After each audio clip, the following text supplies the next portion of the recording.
Welcome everyone to the Montessori Family Life series. We're so glad that you're here today. If you are returning, welcome back. We love having you with us. If you're new to the broadcast, I want to tell you a couple of things before we get started. So today's subject is parenting in the summer of 2020. The unique joys and challenges. This is a time that we are all experiencing for the very first time. There's a lot of uncertainty about many things. One is, what are we going to do this summer? Another is, when is school going to open? What is it going to be like when it opens? How will this affect my child's learning? That kind of thing. So there's lots and lots of uncertainty, but today Tara and I are going to take a look at what are the things that are joyful about this time in our history this summer, and what are the things that may be challenging, and how can we deal with those things? What are some ideas for looking at the challenges, but not forgetting about the joys? And so I have with me today a guest. Her name is Tara Matzenbecker, psychologist, and she is in private practice. She works with children, sometimes from the school system, sometimes private clients. And so she's got lots of experience in working with children who maybe have some challenges already and are trying to work out things. So that's important to know about her. She's been doing this for quite a while.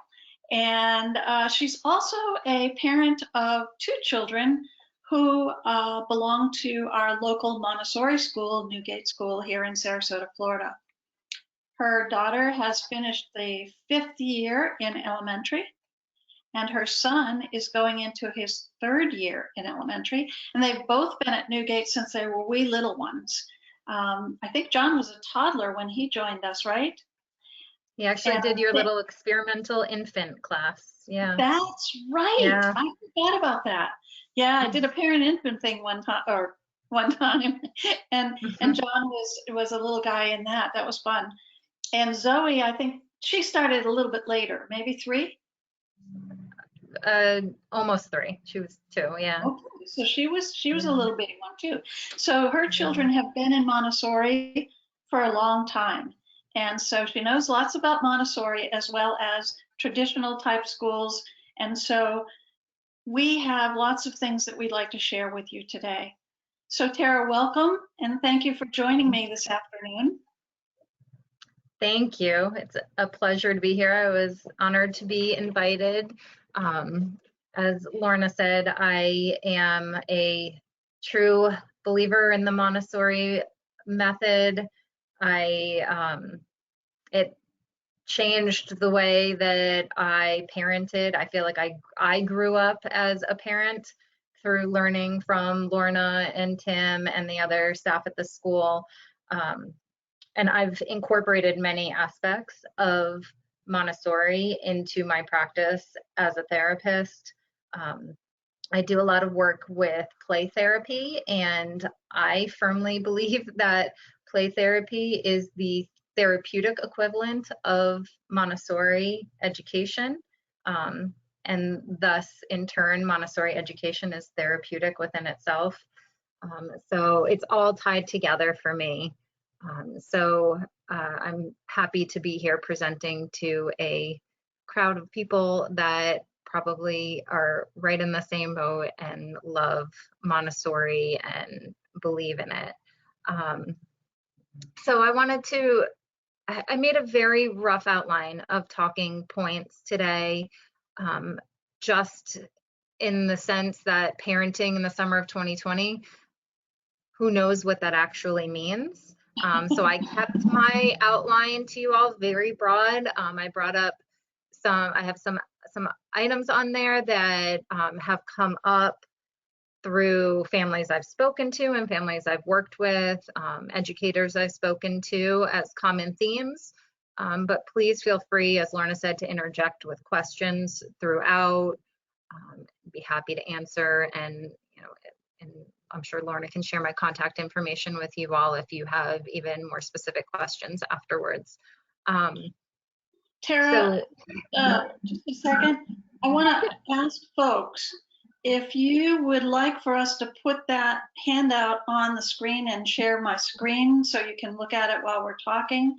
Would you just go to the question area right now and say, yes, we like that, or no, don't you dare?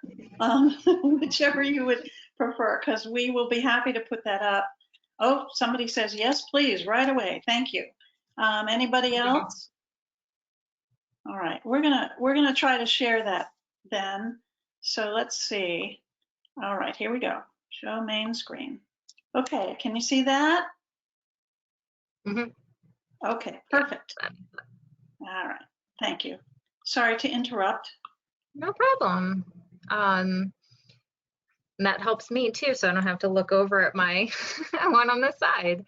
There you go. So just as in Montessori, like when we're wondering in the summer, how do we know what to do? How do parents navigate these decisions and challenges and things that are coming up with their children over the summer? The number one rule is observe and follow your child. Just watch. You know, we may believe that, oh, I don't know, like she might be going, she hasn't seen her friends in months, and you know that must be really upsetting to her. Well, just because we think it might be doesn't mean it is. Just watch the child, see if she's asking to be with friends or demonstrating increased emotionality, or the one time you do go interact with someone else, you see a big regression in social skills. Just really watch your children and see what they're putting out there for you. It can be a blessing as a parent to just sit back quietly and watch and take off all the other hats for a little while and just be an observer to your child. And they'll put a lot of it out there. It may be quiet information they're putting out. You know, if especially older children might notice they're retreating to their rooms more and not wanting to come out and interact. That's telling. They might be, especially with the younger ones, constantly come play with me, come play with me, come play with me, come play with me. And you know, and parents are juggling a whole bunch of different things, so parents may not be able to completely meet those child's social interactive needs. So it's really, really important to just watch them and see what they're telling you through their actions. All behavior is communication. So whatever they're putting out there, figure out what they're trying to communicate to you. Children are not always the best verbal communicators of their thoughts and feelings and needs. So we need to watch and be a little bit of detectives, and with every behavior a child puts out, say, okay, what are they trying to tell me here? I know that it really isn't the end of the world that I handed them the orange cup instead of the blue cup. So what are they telling me here? That's What right. what is this intense crying episode actually telling me? Because I know I didn't harm them with that orange cup. So yeah, I think that's true, and I think you know, I think that if you do ask questions, which sometimes we do as parents, we start to try to ask questions. Do you miss your friends? Do you this? Do you that? Do you the other? And sometimes they feel like they're being sort of interrogated, and they close down actually more. So sometimes just saying, seems like you're kind of upset, you know, are you missing the old way that things used to be? So that it's a little bit softer, and then really listen. Now with the little ones, as Tara said, they probably can't even tell you why they're upset sometimes. But with older kids, if you give them the space and you're open and they feel that, they'll probably tell you. And if you guess and you guess wrong, I think it seems like you might miss your friends. They'll tell you, no, I don't. I just, you know, I just I like being alone and doing my own work. They're generally pretty good about telling you their feelings. Yeah. Yeah, and just like you said with questions, they may not be able to understand, but they're going to come up with an answer because they know you're expecting an answer. And it Yeah. may not be the truth. So it is really important to just create opportunities for those discussions and conversations to come up. Mhm. Mhm. Um, Absolutely, just pointing out and validating. Sometimes I like to describe that as sometimes as a parent, you can kind of just act like a sports announcer. Instead of asking questions, say, "Yeah, you're really crying right now. You must be really sad. Yeah, you threw that across the room. You really didn't want to have that near you right now." And just describe what they're doing. And it lets them know like that you hear them, you see them, and that feels really good to anybody. Um, I, I the number one thing when they are expressing something and you're not sure what it is, just validate it. Yeah. I always like the analogy of for anyone here that is in a relationship, has a significant other. You know, if you have a tough day at work and you go to your significant other and you're like, "Ah, my boss, blah blah blah blah blah blah," and then my coworkers. You don't want your significant. It doesn't feel good when your significant other says, "Well, here's what you need to do, and here's what you did wrong, and you go in tomorrow and you do this."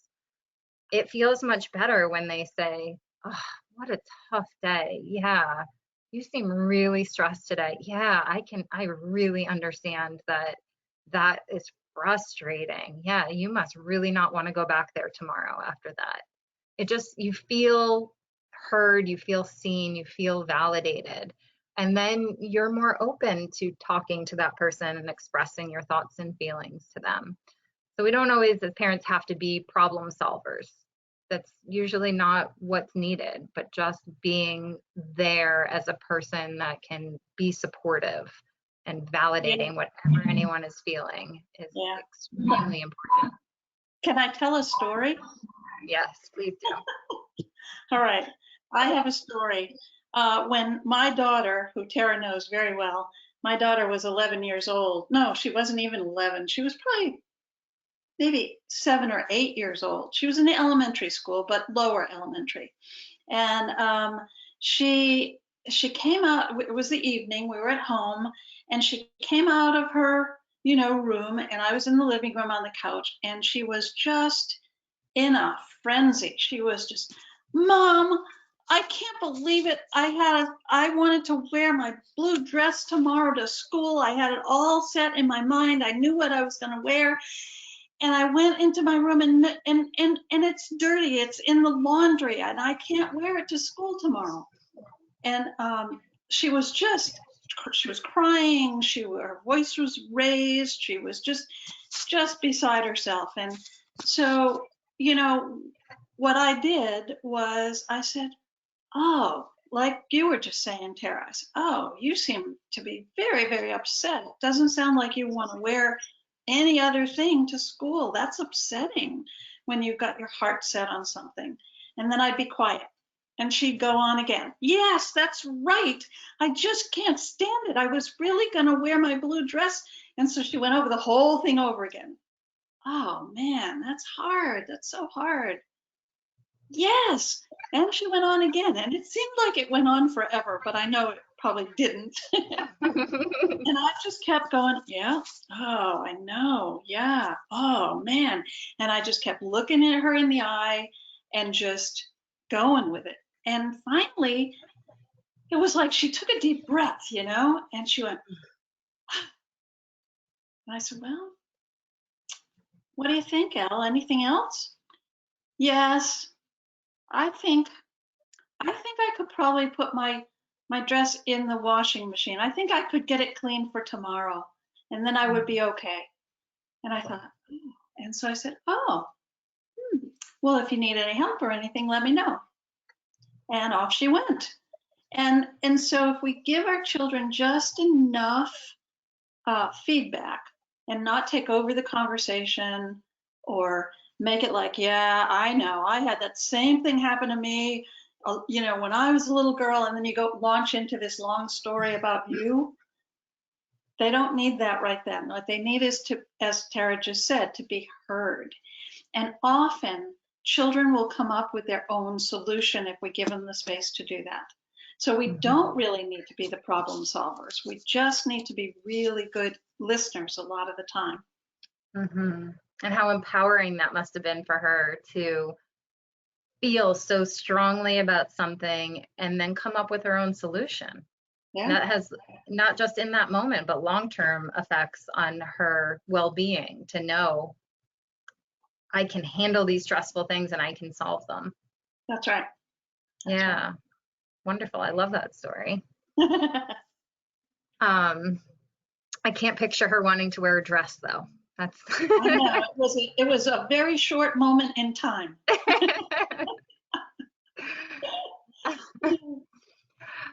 So like specific things that are going to be coming up over the summer, probably have already started coming up, is deciding, do I start getting my child together with other children? I know this audience is probably spread out across the country, possibly across the world, so it's different depending on where we are, what people are doing. But even within one location, there's a wide variety of people's comfort levels and how people are following suggestions. So, if you're feeling like that your child is in need of social interaction, then that brings up a host of questions. How do we do this? How do I call their friend's mother and say, let's get them together? What if she thinks I'm horrible for wanting people to go near each other right now? There's a lot of what ifs, there's a lot of unknowns. But I think with the same thing, just validating everybody's concerns, saying, hey, I've noticed that my child is really struggling right now, and I think some social interaction would be beneficial. I don't know what your comfort level is with that, but I'd like to try to figure out a way that would meet everybody's comfort and safety needs at this time. Could we maybe have them get together and play outside? Or and just start that conversation, but start it off with acknowledging, I don't know what your comfort level is. I don't know what mine even is at this point, but let's experiment together. It's something that I noticed with my own children. I've talked to a lot of people that have been noticing this. My caseload has increased because of this. We don't know the risks of, there are no known numbers to the risk of going outside and your risk of getting something by going to Publix or going and playing with a friend or whatnot. But we are for sure seeing a detrimental effect on mental health, especially in children right now. So that is forcing a lot of people to figure out, like, I want to abide by the guidelines. I want to be safe in terms of illness, but I know my child's anxiety or their mood or just their joy in life is affected by living like this, and I need to do something about it. How can we do it safely? So I always say, baby step your way towards it. Yeah. If you're feeling anxious about something, pick one friend or family member that you feel is that you're comfortable enough to approach that conversation with, and figure it out together. Baby step your way towards it together, and just see, because go ahead, Lorna. I'm just wondering, do you think that this whole idea of Zoom and GoToWebinar and all of our different things that we're doing now in order to be able to see each other and interact in some way, is that part of the baby steps, or does that not really fulfill the need that they have for? I know it doesn't fulfill mine. Yeah. I want to run up and give people hugs, but that's just the kind of person that I am. So Yeah. I don't know. What do you think? I think there have been positives to the increase in virtual communication because maybe you're talking more often to somebody that lives far away that you didn't speak with often before and being able to see their face. But I think children have Zoom fatigue, as do most adults right now. It's not the same for them. Older kids, maybe teenagers, older kids, maybe they're still getting their social needs met by virtual means, but younger kids, they're not. They have Zoom fatigue. They are over it. It is this two-dimensional screen. Um, they need to move. They need to be creative. They need to interact in a reciprocal way where it's so important as they're learning how to navigate the world to do something and see what somebody's response is to it and base their response on what that person's response is. And they're just missing out on that in this, and they feel it. They would never verbalize that, but they can feel it. You see their interests going away. You know, you might be offering, oh, do you want to have a Zoom play date with so and so? And they're like, yeah, no, I'd rather just be by myself now. You know, and again, that's part of observing and following them. Were they super excited to do that a month ago and now they're not so interested in it anymore? Or are they still asking to do those? So it's really dependent on the child. But in terms of long term, we definitely want human, one-on-one, in-person, four-dimensional interactions. Yeah. And the same with family members too. You know, are you seeing negative effects on the mental health of grandparents by them not seeing their grandchildren right now? And what's their comfort level at this point in interacting? Are they ready to say, you know, I'm willing to take the risk now because this, you know, I'm sitting here sad and bored every day. I just want that joy in my life, even if it comes with a risk. You know, just having those open conversations with family members. Okay, well, if we're going to do this, how can we do it to meet everybody's comfort level? And the same with summer camps. I know here in Florida, some summer camps are open, some decided not to open. It's probably the same way across the country right now. And you know, if you're recognizing that your child needs more stimulation in their day, they need more social interaction, but you're nervous about the risk of them going out and being part of a crowd of children and interacting, and you lose that control over, oh, don't touch that, oh, go wash your hands. You're not there to point those out anymore. How do you navigate that? You know, it's all about, again, conversations, finding out information, determining your comfort level with it. I think if you and or your child haven't left the house since mid-March, to just now go send your child to summer camp, that's a huge jump. That's not baby stepping. So baby step your way. First, you know, if you would like to get to that point, first go for a walk outside with your child. Maybe go to the park.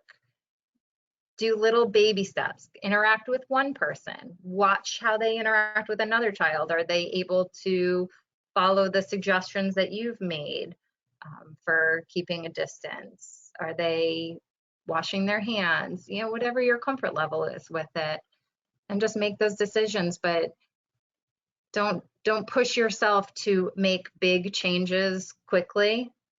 Just work your way towards it and determine your comfort level as you go along. And ask questions. I know that the camps are open books right now with sharing their precautions and what they're doing. So just ask if they don't have it out there on their website or in their brochures, ask. Getting information. The unknown is very disconcerting. So whatever information you can get, go for it. I totally agree with everything that you've said. I think one of our hardest things is the grandparenting thing. And it was always hard because our grandson, or my son and his family, live in Philadelphia. And so we were apart a lot before COVID. And now we feel like, oh gosh. So we are doing some things, but it's on the screen. And he's just going to be 4 this week. You know, he's still a really little guy. And for the longest time, he didn't really seem to get into the video thing at all.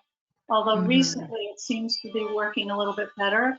Maybe we're finding things that are better for him. I don't know, but it's hard. Um, yeah, it's so hard, and if a lot of people had summer trips that they were planning to see family members, and it's all again, discuss your comfort level with your family. Is there a way that we can still do it and still feel safe and still feel like we're abiding by the guidelines? Um, my husband and I were having a discussion of having a bucket in the back of our van if we are taking a road trip because we don't want to use public bathrooms right now. Are we willing to do that? Is the trip, these conversations, and there are no answers. No one knows. There's no right, there's no wrong. There's so much anxiety in the unknown, but just give yourself that room to take a deep breath and say, okay, there is no right or wrong. Let's just try to figure this out the best that we can. And school in the fall, that one's been coming up for people a lot. We don't know what school's going to look like. We don't know if it does open. Is it potentially going to close again? And those those are things that are coming up for parents and children and teachers and administrators, everyone involved. The interesting thing to see is that a lot of school districts and school administrators are coming up with plan A, plan B, plan C, plan D, plans for everything. And the fortunate part of that is when this hit and things all shut down in March, nobody had plans in place because this was completely unexpected, unprecedented. No one knew what to do. Everyone was making up it as they were going along and doing a wonderful job dealing with it. Now we kind of at least have a heads up. We know, okay, maybe things will be better, so we can have plan A. Maybe things will be middle of the road and have plan B, and we can have different ways set up. So there is a little more semblance of control in it, but it's still unknown. You read all of these different plans and say, well, how would I navigate these aspects of my life if this ends up being the plan, or if they have to switch from this plan to that plan?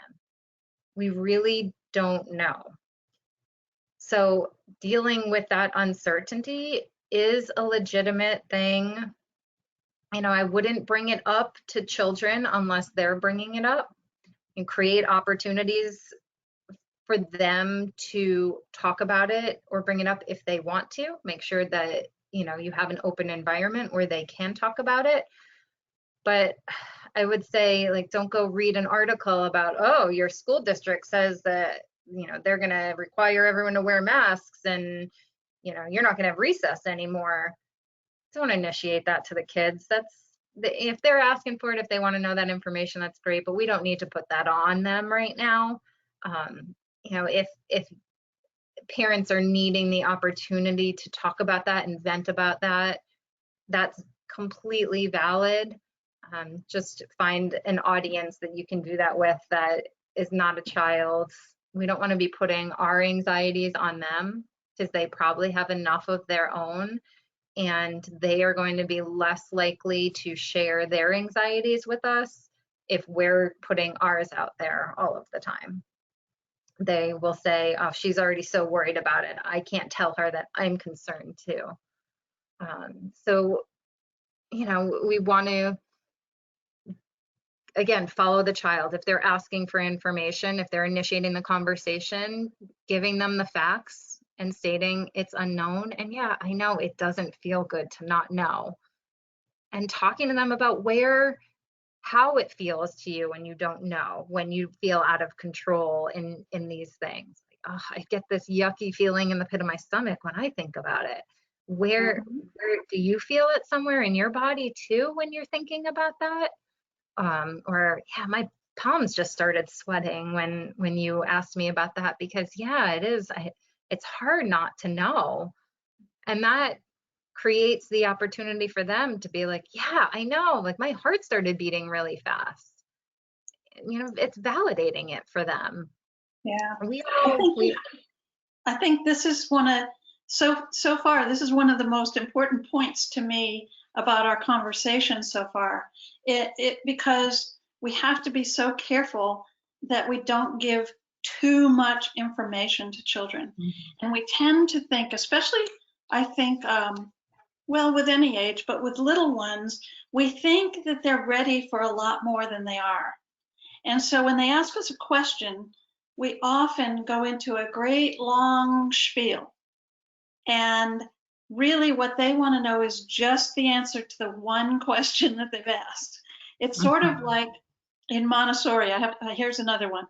In Montessori, when children are learning to read, they use a piece of equipment called the Moveable Alphabet. And that's a box with a whole lot of letters in it, and they can create their own words.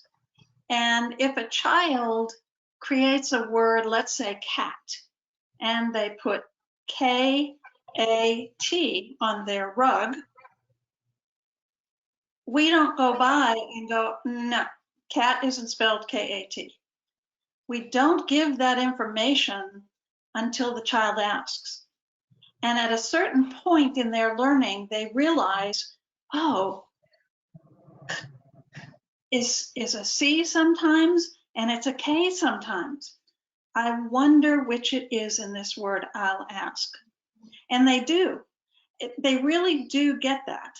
And they really do ask. And the teacher then gives that information. Well, in this particular word, we actually use a C. So if you want to change it to C, that's how we usually write it, or we do write it. And so you want to be sure in relationships, in this uncertain time, in times when children may or may not want information, may or may not want information about what you think you want to give them information about. So I think following the child in this case, again, is extremely important for parents to recognize, rather than, and I agree, Tara, that if we need to talk to somebody about more, then we probably need to find another adult who we can talk to about some of these things. Like, and I'm going to go into a whole nother category, which is the social unrest that's happening now in our country. Many children are hearing about that. I mean, they're exposed to much more information than in the olden days when I was a kid, or even when I was raising my kids. And so we have to be careful to just answer what they're asking, rather than go into details that they don't need to know about, and also anxiety from ourselves that they don't need to carry with them. So thanks for bringing that to our attention. Yeah, and one of the biggest things when parents come to me and they're talking about their child struggling with anything going on in the world, I ask them, do you have the news on in your house? Yeah. And I always say, turn it off, watch it after they're in bed. It's so scary for children to see the microcosm representative on the news of tough things that are happening in the world, and they just take that in, and they don't have the cognitive level to process, oh, that's that's something happening how do I deal with it? And it just creates this inner turmoil. So turn off the news. Yes, conversations with our children about topics are important, but they don't need to watch the news. Mm. Some things that and this is based completely on research, simple things that people can do when you're feeling like you don't have control, when you're struggling with the unknown and how to make these decisions, or you're overwhelmed with anything, your mood is not good, anything. And this is for all ages, daily gratitude practice, where you simply just in a moment find 3 things you are thankful for, 3 novel things each time you do it.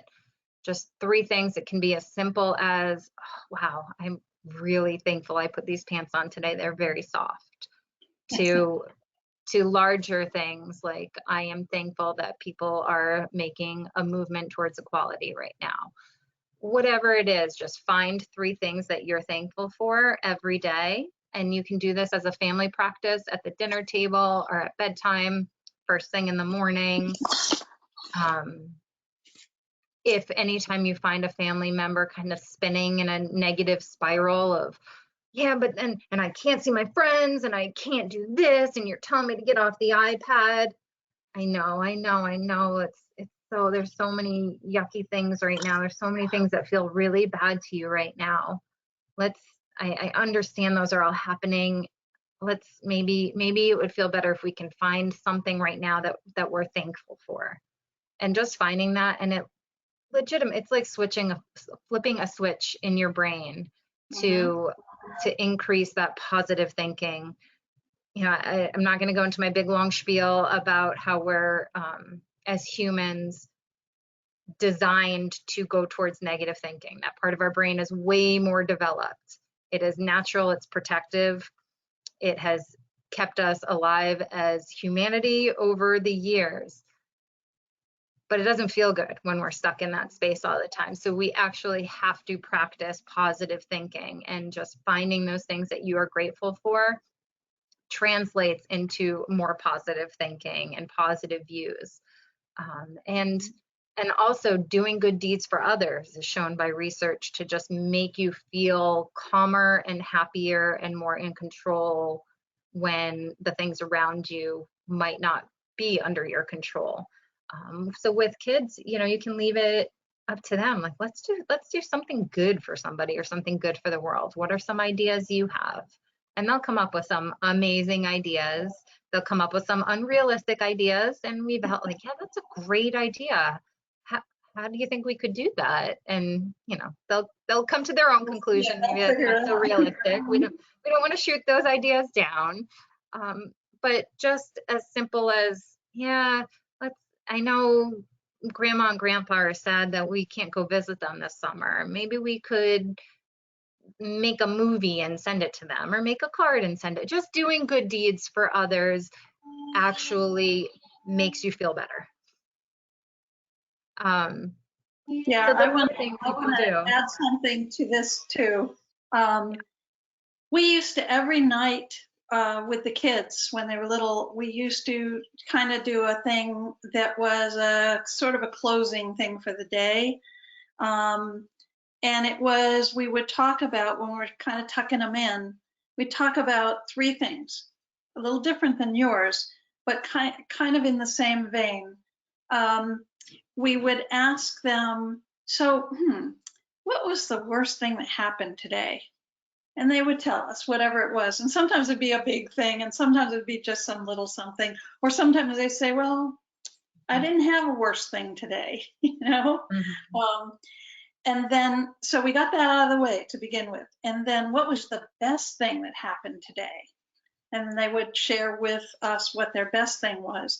And then we ended it with what was the silliest thing that happened today. And so we ended on a very positive note, but it gave them that opportunity to tell us something that wasn't so great that day, something that was really wonderful, and something that was just made them laugh, that, you know, was just kind of fun and silly. And that's something that we really put into our ritual. And it seemed to really be a great way for them to be able to share with us parts of their day. Yeah, to be able to share all the parts of their day, not Mhm. just, sometimes kids feel like they can only report the bad things or they should only report the good things. But so whatever happened in your day is worth sharing. I've a slight spin on that I've used is rosebud thorn. So maybe with younger kids, they like the idea of that. What was the thorn in your day? Mhm. What was the rose in your day, and what's the bud? So I love yours about silly, but the bud is like something like you're working on or Yeah, learning or growing. yeah, So there's all kinds of creative ways to do it, but the bottom line is it's so important to just have those opportunities to talk and and know that whatever they're going to share is accepted and that somebody wants to hear it.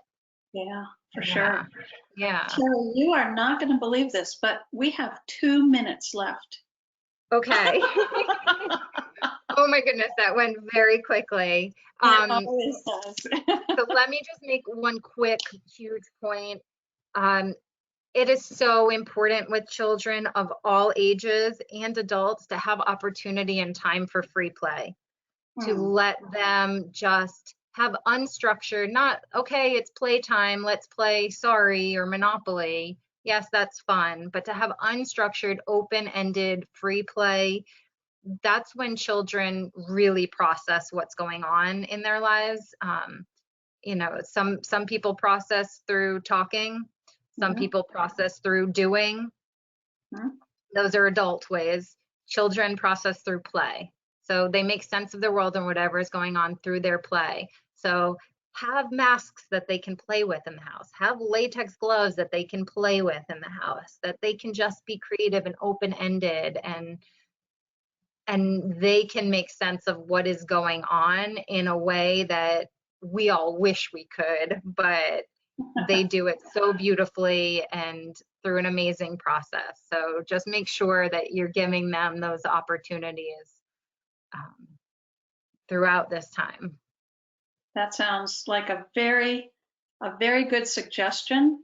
Um, I know that the folks that have joined us this afternoon have learned lots of things. Thank you, Tara, for spending some time with us and sharing, all that you know about children and helping them to feel good about themselves and about what's happening in the world, or as good as we can feel. I mean, we're all going to have a little bit of something going on. So thank you. Yeah. Thank you for having me. You're welcome. And thanks everybody for joining us today. We'll be back again next week. Bye for now.